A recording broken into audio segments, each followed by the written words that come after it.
Bugun navbat senga. Soat tungi 03:17 edi. Telefonim ekraniga qaradim.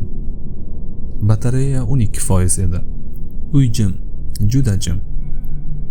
Hatto devordagi soat ham ishlamayotgandek tuyulardi.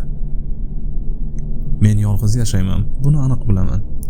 Ammo shu payt eshik tutqichi sekin qimirlagandek bo'ldi. Avval e'tibor bermadim. Xayolimdir dedim. Lekin oradan bir necha soniya o'tib yana. Bu safar aniq eshitildi. Yuragim juda tez ura boshladi. Telefonim chirog'ini yoqdim.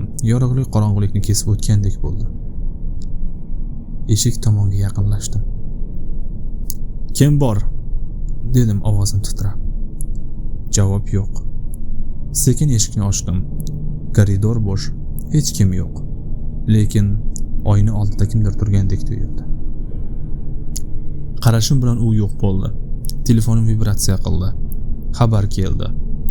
"Orqangga qarama." Qonim muzlab ketdi. Bu hazil bo'lishi mumkin emas edi. Bu raqamni tanimayman. Sekin nafas oldim. Shu payt quloqim ostida issiq nafasni his qildim. "Qarama", dedi kimdir shivirlab. Yiqilib ketay dedim. O'girildim. Hech kim yo'q. Lekin oynada men emas edim. U menga o'xshardi. Juda o'xshardi. Faqat ko'zlari qorong'u edi. U jilmaydi. Telefonim yana titradi. "Sen uyda yolg'iz emassan." Chiroq o'chdi. To'liq zulmat. Nafasimni eshitardim. Juda baland, juda tez. Birdan quloqim yonida yana ovoz. "Endi men tashqaridaman", dedi u. "Sen qayerdasan?" deb baqirdim. Javob juda sokin keldi. "Sen ichkaridasan." Telefonim o'chdi. Shu kundan beri har kecha soat 03:17 da uyg'onaman.